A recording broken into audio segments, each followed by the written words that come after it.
ધાનપુર તાલુકામાં વિદ્યાર્થીઓની લટકતી જિંદગી. શ્રી રાજ ઉત્તર બુનિયાદી શ્વેતર સ્કૂલ સાર્વજનિક સ્કૂલમાં જતા વિદ્યાર્થીઓ માટે બસ સુવિધાઓનો ગંભીર અભાવ.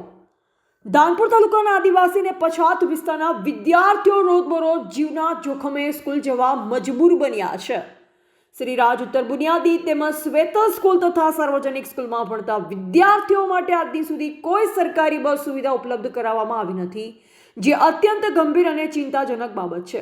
ધાનપુર તાલુકો ટ્રાઇબલ એરિયા છે તેમ વાતો થાય છે, પરંતુ વાસ્તવિક અમલમાં વિદ્યાર્થીઓને સુરક્ષિત વાહન વ્યવહાર મળી નથી.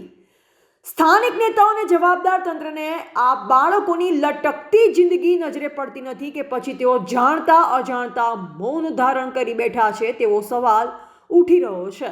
ગુજરાત સરકાર દ્વારા બિરસા મુંડા બસ યોજના અંતર્ગત બસો મૂકવાની જાહેરાતો કરવામાં આવી હતી, પરંતુ દેવગઢ બારિયા ડેપોના વિસ્તારમાં આજ દિન સુધી એક પણ બસ ધાનપુર માટે ફાળવવામાં આવી નથી. પરિણામે વિદ્યાર્થીઓને સવારના 10:30 વાગે તથા સાંજના 5 વાગે છકડામાં બેસી જોખમી મુસાફરી કરવી પડે છે.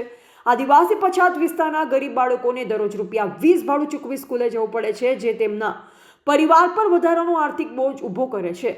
શિયાળાની ઠંડીના સમયમાં ઘણીવાર બાળકો સાંજે 7 વાગ્યા પછી જ ઘરે પહોંચે છે, જે તેમની સલામતી માટે ગંભીર ખતરો ઊભો કરે છે.